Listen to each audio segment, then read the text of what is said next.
Hi guys, it's Marianne the Frugal Chef. Let's make some caramel apples. We're gonna need dulce de leche for this recipe, guys. If you can't find it, I have a small video on how to make it. These are always a hit. Let's make these. First thing we need to do is get our apples ready. These are 8 small green apples. I washed them, I dried them, and I put them on top of some lightly buttered wax paper. I also put, as you can see, a lollipop stick in them. So now let's make our caramel. I'm going to be working with a heavy pot, guys. This will work better if you have a heavy bottom pot. I have a cup of dulce de leche in here. I do have a small video on how to make that. I have a 1/4 cup of cream, just whipping cream. It can be heavy cream. I have 2 tablespoons of butter, a 1/2 cup of brown sugar, a teaspoon of vanilla, a 1/4 cup of dark corn syrup. I'm just going to mix this.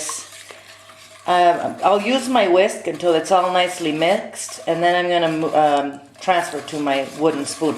I am going to work on low heat, and I'm going to stand here and stir this until it's the right consistency for us to coat our apples. This has come to a soft boil, and just make sure that when you're stirring it, you stir all the edges and the middle here. We want this to come to the point where it's almost a soft ball. It's going to start separating from the sides, you know, as a total unit, and then we'll know it's ready for us to coat our apples.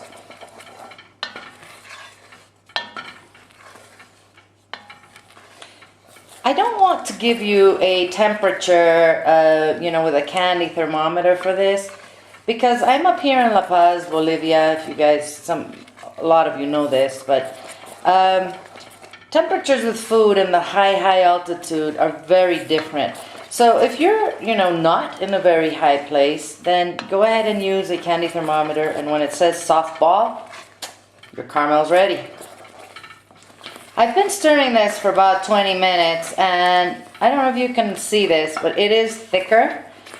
And, you know, it's starting to separate as a whole, like I told you, from the sides. It's not quite ready, but it's getting there.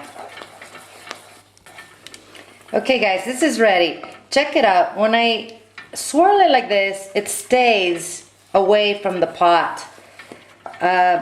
So it's ready. It's also a little harder to stir because it's thicker. I'm going to turn off the heat, and we're going to start coating these really fast, because once this gets cold, you know, you won't be able to use it anymore.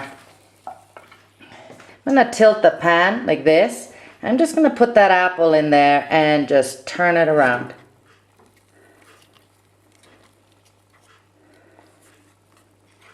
Shake off the excess and put it on the prepared wax paper.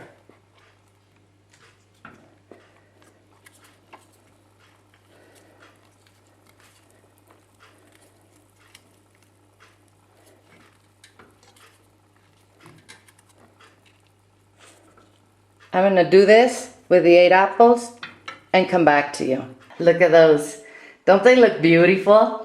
You could, of course, put more caramel on the top if you want. I like to leave a part of apple bare.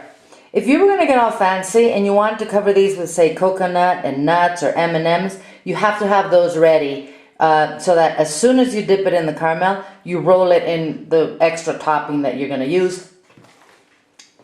I personally think M&Ms are a little too sweet for this, but I love it with nuts and coconut.